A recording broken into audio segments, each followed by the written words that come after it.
નમસ્તે વિદ્યાર્થી મિત્રો, ફરીથી એક વખત તમારું સ્વાગત છે. ધોરણ 12 આંકડાશાસ્ત્ર ભાગ 2 ના અભ્યાસની સફરમાં તમારી સાથે છે રવિ સર.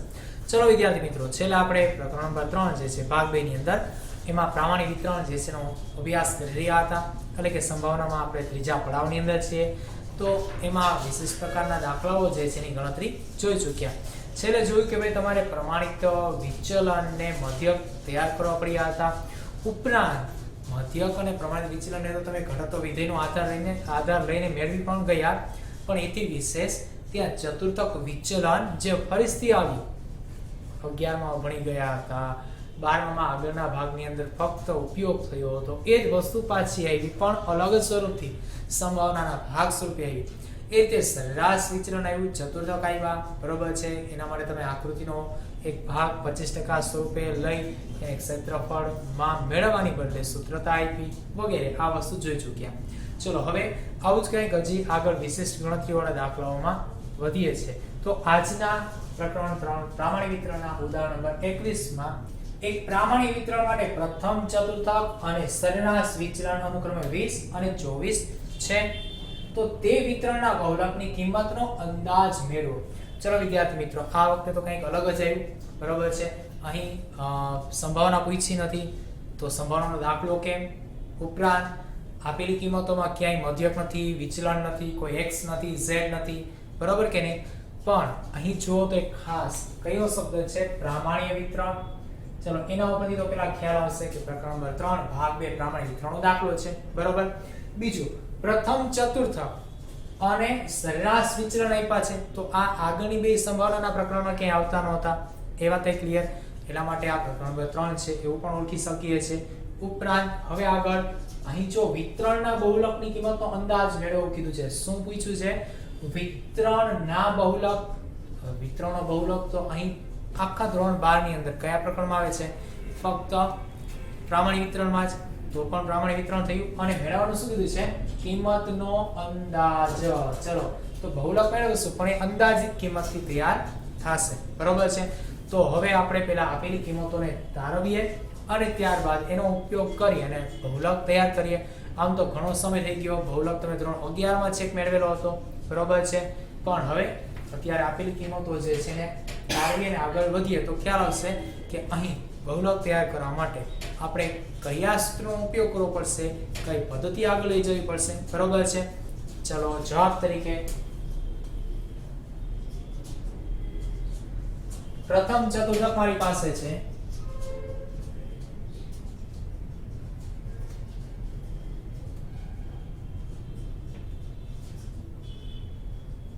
Q1 જે 20 અને અનુક્રમે બીજું સરેરાશ વિચલન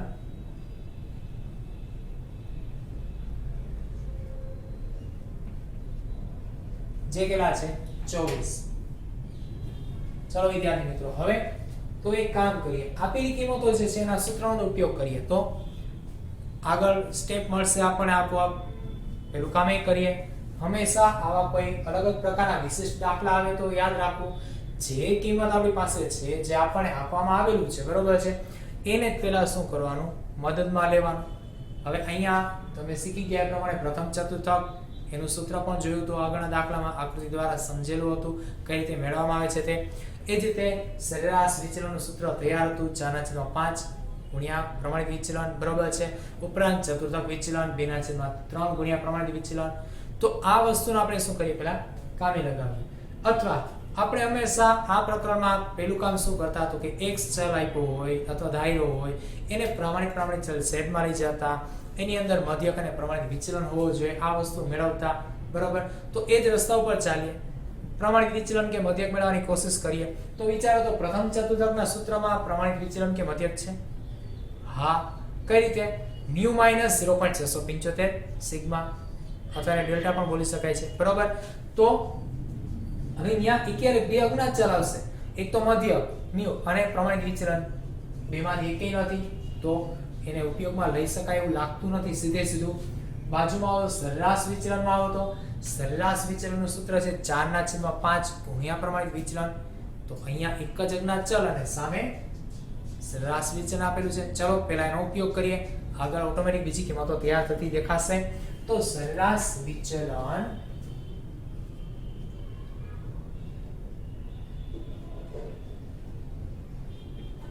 બરાબર 4/5 ગુણ્યા પ્રમાણિત વિચલન. જ્યાં કિંમત લઈએ સરેરાશ વિચલનની કિંમત છે 24 સામે 4/5 ગુણ્યા પ્રમાણિત વિચલન છે.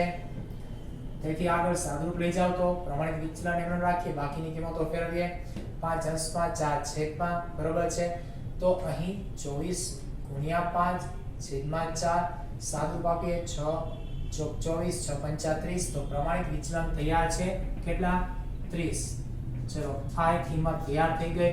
જો મધ્યક મળી જાય તો યાદ રાખો આ વિતરણ કેવું છે સમિત. તો એને કારણે મધ્યક મધ્યસ્થ અને બહુલક ત્રણેય સરખા હોય તો આપણી બહુલકની કિંમત મળી જશે. પણ અહીંયા જો તો ભાઈ પ્રમાણિત વિચલન આવ્યું, મધ્યક છે નહીં. ચલો મધ્યક મેળવી શકાય એવી વસ્તુ હા આપણી પાસે કોણ છે પ્રથમ ચતુર્થક, એનો ઉપયોગ કરીએ કેમ કે પ્રમાણિત વિચલન મળી ગયું છે. હવે તો હવે પ્રથમ ચતુર્થક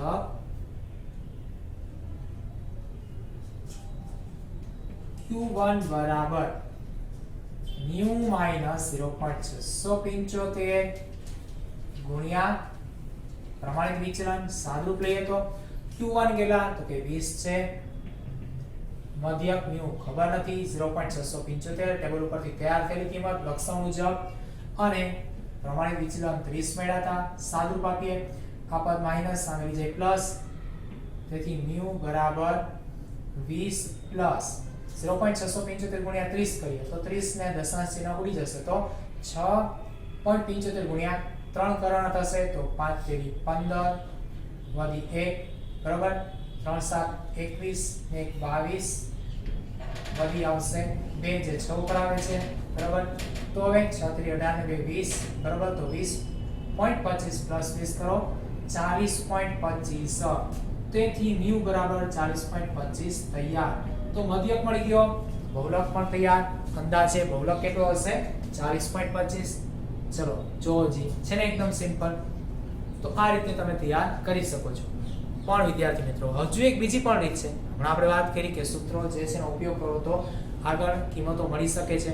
ચલો આપણે હજી એવું કરીએ કે ચતુર્થક વિચલનનો ઉપયોગ કરીએ. કદાચ આમાં તમને Q1 આપ્યા છે Q3 આપ્યા તો થઈ શકે એમ હતું. તો ચતુર્થક વિચલન હોત તો એના દ્વારા પણ મધ્યક મેળવી શકાતો હોય અથવા તો બહુલક મેળવી શકાતો હોય. તો ચલો આગળ હવે બીજી રીતે ચતુર્થક વિચલન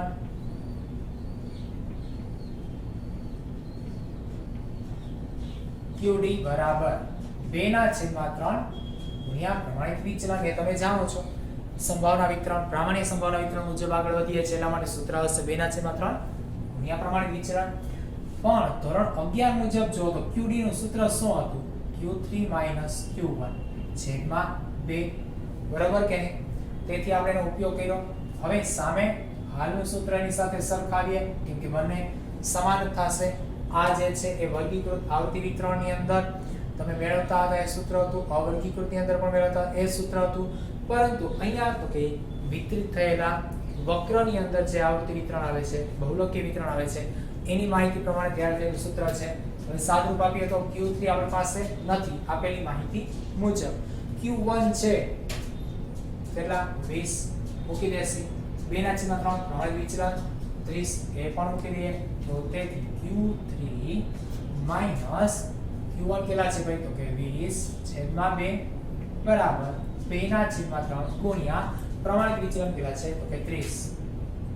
ચલો હવે સાદુરૂપ લઈએ તો અહીં 3 અને 30 તો 10 તરી 30 એટલે 10 આવશે 2 છેદમાં સામે જે અંશમાં.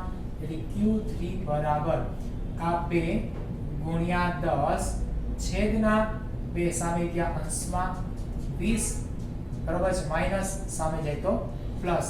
તો આખું પદ એની સાથે 20 પ્લસ થશે. ચલો તેથી Q3 બરાબર 10 ગુણ્યા 2 20 ગુણ્યા 2 કેટલા આવશે 40 પ્લસ 20 60. Q3 આવે છે 60. ચલો હવે વિદ્યાર્થી મિત્રો આ જે છે Q3 એનો ઉપયોગ કરીએ અને આપણે શું કરીએ તો કે ભાઈ મધ્યક અથવા બહુલક અથવા મધ્યસ્થ ત્રણમાંથી કોઈ પણ એક તૈયાર કરીએ તો પણ કિંમત તૈયાર થઈ જશે, કારણ શું સમી છે, મધ્યક મધ્યસ્થ બહુલક ત્રણેય સરખા હોય. તો હવે અહીંયા આપણે મધ્યક બરાબર છે બહુલક બરાબર છે મધ્યસ્થ એ મુજબ આગળ વધીએ તો તેથી મધ્યસ્થ બરાબર કોણ થાય Q2 એટલે ચતુર્થક બીજો જે પહેલા અને ત્રીજાની વચ્ચે આવે અને એની સરેરાશ છે તો શું કરાય 3 અને 1 ની સરેરાશ લે તો Q3 Q1 ભાગ્યા 2. ચલો Q3 60 Q1 કેટલા 20 તો 60 20 છેદમાં કેટલા 2 તો 80 ભાગ્યા કેટલા કરીએ 2 કેટલા આવશે 40. તો જો વિદ્યાર્થી મિત્રો તમારો બહુલક તૈયાર. તેથી અહીં આપણી પાસે રહેલા ન્યુ મોડ બરાબર z કેટલા આવશે 40. તો તેથી માંગેલો બહુલક જે છે એની અંદાજિત કિંમત 40 હોય. પણ સર અહીંયા જો તો કેટલા આવ્યા હતા 40.25, અહીંયા કેટલા આવ્યા 40. તો એક વાત યાદ અપાઈ દો, શબ્દ કયો છે અંદાજિત કિંમત.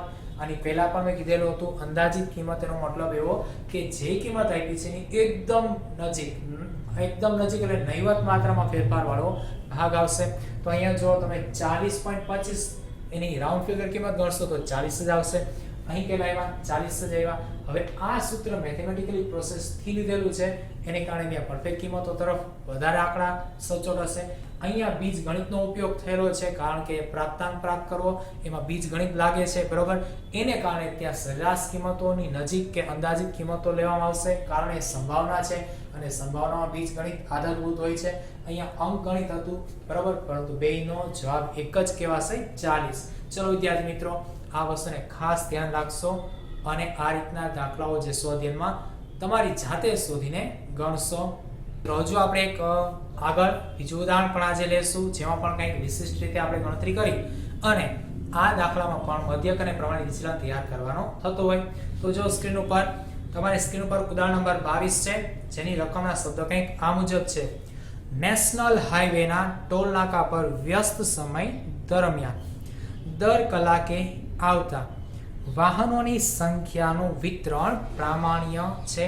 ચલો અહીંયા તમારું કામ બની ગયું, બરોબર કે નહીં? વાહનોની સંખ્યાનું વિતરણ કેવું છે ભાઈ? પ્રામાણ્ય છે.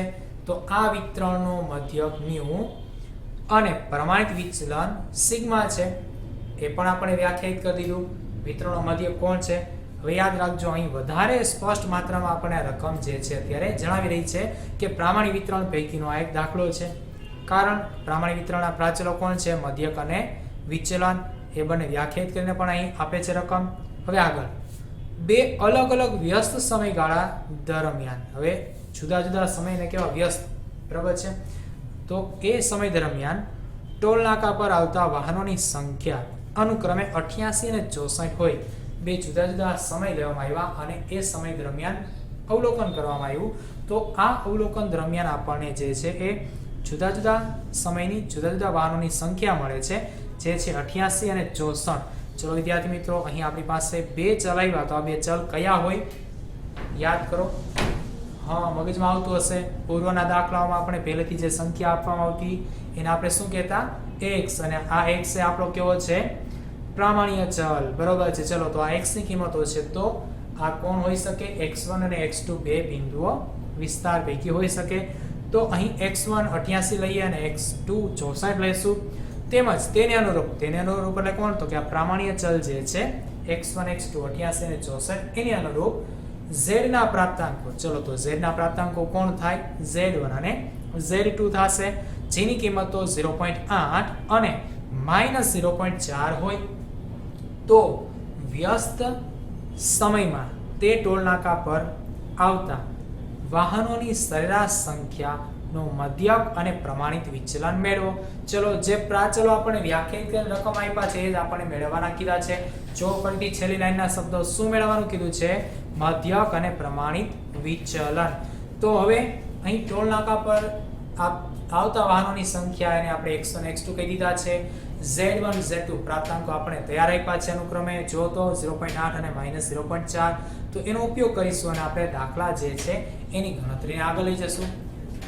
વિદ્યાર્થી મિત્રો, જો અહીં મેં પહેલેથી તમારા માટે આ સંખ્યાઓ જે રકમ પર હતી તમે જોઈ અમારા સ્ક્રીન પર એ તારવી દીધી, જેમાં 88 અને 64 એ વાહનોની અનુક્રમે સંખ્યા હતી વ્યસ્ત સમય દરમિયાન ટોલ નાકા પરથી પસાર થતા વાહનો છે, અને જેના પ્રાપ્તાંકો આપણે રકમ પહેલેથી તૈયાર કરીને આપે છે, જે છે Z1 0.8 અને Z2 -0.4 અનુક્રમે. તો મેળવવાનું શું કીધું છે? પ્રાચલો મ્યુ અને વિચલન પ્રમાણિત વિચલન સિગ્મા, મધ્યક અને પ્રમાણિત વિચલન. વિદ્યાર્થી મિત્રો, અહીં મધ્યક અને પ્રમાણિત વિચલન મેળવો એવું કીધું છે, એની જગ્યાએ એમ પણ કહી શકે છે કે પ્રમાણિત વિચલનના પ્રાચલો મેળવો. તો ખાસ યાદ રાખવું, પ્રમાણિત વિચલનના પ્રાચલોમાં કોણ આવશે? તો કે મધ્યક અને વિચલન. બરોબર છે? તો ચલો તૈયાર કરીએ. અને આની પહેલા જ હમણાં જોયું કે ભાઈ આપણી પાસે જે વસ્તુ આપેલી છે એનો ઉપયોગ કરવાનો. શું આપ્યું છે? તો કે અહીં તો x અને z આપી દીધા છે. સર અહીંયા તો અમે આખું વિચલન દાખલો ગણી શકીએ, કારણ તમારી પાસે છે પ્રમાણિત ચલ z મેળવવાનું સૂત્ર. ચલો તમે પણ અહીં ગણતરી કરી શકો છો મારી સાથે પણ અથવા આગળ પણ. તો તેથી હું અત્યારે z1 બરાબર x1 માઈનસ મ્યુ છેદમાં સિગ્મા અને z2 બરાબર x2 માઈનસ મ્યુ છેદમાં સિગ્મા આવા સૂત્ર જે છે એને આગળ લઈ જઈ શકું છું, જ્યાં z1 તમારા 0.8 બરાબર x1 કેટલા છે? 88 રકમ પરથી તારેલી કિંમતો, મ્યુ આપણને ખબર નથી, સિગ્મા આપણને ખબર નથી. સાદુરૂપ લઈએ તો અહીં છે સામે જાય અંશ, માઈનસ સામે તો પ્લસ. તેથી આપણે મ્યુ પ્લસ 0.8 વિચલન સિગ્મા બરાબર 88 એવું સ્વરૂપ આપીએ અને એને સમીકરણ નંબર 1 આપી દઈએ, કારણ આવી પરિસ્થિતિ બાજુમાં થશે, જેને કારણે આપણે 1 અને 2 વા નંબર આપીએ, બાજુમાં કિંમત મૂકીએ તો z2 ની કિંમત 0.4 માઈનસ બરાબર x2 ની કિંમત 64 માઈનસ મ્યુ સૂત્ર પ્રમાણે વિચલન સાદુરૂપ આપીએ, આ છેદમાં સામે અંશમાં, આ માઈનસ સામે લઈ જાય પ્લસ. તો અત્યારે મ્યુ માઈનસ 0.4 ગુણ્યા સિગ્મા બરાબર 64. તો આવું સમીકરણ બીજા સ્વરૂપમાં આવ્યું અને 2 નંબર આપી દઈએ. હવે 2 નું સાદુરૂપ આપીએ લોગ દ્વારા 3/10 મુજબ. તમે જાણો છો, બરોબર છે? કારણ જો તો 2 અજ્ઞાત ચલ આવેલા છે, જેને કારણે આપણે શું કરી શકીએ છીએ? લોગનો ઉપયોગ કરી શકીએ છીએ. તો સમીકરણ 1 અને 2 નો ઉકેલ લઈએ. તેથી સમી 1 અને 2 નો ઉકેલ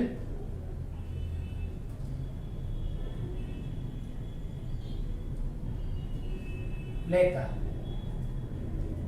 ચલો, તો પહેલું સમીકરણ છે મ્યુ પ્લસ 0.8 સિગ્મા બરાબર 88, જ્યારે બીજું છે મ્યુ માઈનસ 0.4 સિગ્મા બરાબર 64. બંનેના સાદુરૂપમાં લોગનો ઉપયોગ કરીએ તો કોઈ પણ એક પદની નિશાનીઓ જે છે આપણે ઉલટાવીએ છીએ, યાદ હશે. કારણ શું? એકમાંથી બીજાને બાદ કરવું, લોગ કરવું એટલે, બરોબર છે? તો એને કારણે શું થાય? અહીં નિશાની માઈનસ ની આવે અને આ સમીકરણની આગળ જો નિશાની માઈનસ ની આવતી હોય તો આને પેલા કૌંસમાં લઈ લઈએ અને કૌંસ છોડીએ તો આગળ નિશાની માઈનસ ની હોવાથી અંદરની બધી નિશાની ઉલટાઈ જશે, વ્યસ્ત થઈ જશે. પ્લસ હોય માઈનસ, માઈનસ હોય પ્લસ, એટલે કે માઈનસ છે તો minus plus minus, minus minus plus, minus plus minus, એ રીતે. ચલો, તો આ બંને વ્યસ્ત વિરોધ છે એટલે ભેગાની જશે, ઉડી જશે. અહીંયા જો 0.8 અને 0.4 બંને પ્લસ થઈ ગયા તો સરખી નિશાની સરવાળો, તો અજ્ઞાત ચલ વિચલન જે છે એનું રહેશે અને 0.8 પ્લસ 0.4 એટલે 1.2 થશે. તેમજ 88 માંથી 64 બાદ કરીએ, કેટલા આવે છે ભાઈ? તો અહીંયા વધશે 24, 8 માંથી 4 બાદ થશે 4, 8 માંથી 6 બાદ થશે 2. તો 1.2 સિગ્મા બરાબર 24 છે. તેથી સાદુરૂપ લઈએ તો સિગ્મા બરાબર 24 ભાગ્યા 1.2. તેથી સિગ્મા બરાબર કેટલા થશે? 5×24 અને દશાંશ ચિહ્ન જે છે એના છેદમાં 10 મૂકવાને કારણે અંશમાં શું થશે? 10 વડે ગુણાકાર. તેથી 2 × 10 20 થશે. ચલો, તો અહીં વિચલન 20 તૈયાર છે. એક ચલ મળી ગયો, બીજા ચલનો આપણે ઉપયોગ કરવો કેમાં? તો કે કોઈ પણ સમીકરણમાં 1 કે 2 માંથી, બરોબર? અને મધ્યક તૈયાર કરીએ તો અહીં વિચલન 20 ને સમીકરણ 1 માં મૂકતા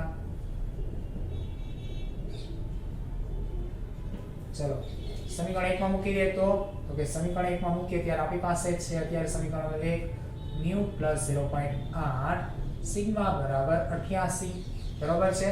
સમીકરણ નંબર 1 આ રહ્યું જેમાં કિંમત મૂકીએ છીએ ન્યુ મધ્યક ખબર નથી 0.8 એમનામ જ વિચલન કેટલું છે 20 છે બરાબર 88 8 દુ 16 થશે 0 જે 20 ને કારણે દૂર થઈ જશે સામે 88 તેથી ન્યુ બરાબર 88 પ્લસ 16 સામે લઈ જાઓ માઈનસ તેથી ન્યુ એટલે મધ્યકની કિંમત કેટલી આવશે 8 માંથી 6 બાદ કરો 2 8 માંથી 1 બાદ કરો 7 તો 72 તો માગેલ પ્રાચલો તેથી માગેલ પ્રામાણ્ય વિતરણ ના પ્રાચલો અને કે મધ્યક અને વિચલન 72 અને વિચલન 20 મળે છે। ચલો વિદ્યાર્થી મિત્રો તો આ રીતે આપણે આગળ જોયું હતું એવા વિશિષ્ટ ચતુર્થક વિચલન સરેરાશ વિચલન પ્રથમ ચતુર્થક એવા માપ દ્વારા મધ્યક અને વિચલન તૈયાર કર્યા। તો હવે અત્યારે x અને z જ આપેલા હતા એટલે કે પ્રામાણિક ચલ અને પ્રમાણિત ચલ બંને આપેલા હતા એનો ઉપયોગ કરીને પણ આપણે મધ્યક અને વિચલન મેળવતા શીખી ગયા। તો આ રીતના દાખલાઓ જે છે એ હવે સ્વાધ્યાયમાં તમે જાતે કરશો જેને કારણે તમારું આ પ્રકારનું પદ્ધતિનું માળખું પરિપક્વ બનશે અને યાદ પણ રહી જશે। ચલો વિદ્યાર્થી મિત્રો હજુ કંઈક નવી ગણતરીઓ સાથે મળીએ ત્યાં સુધી આવજો।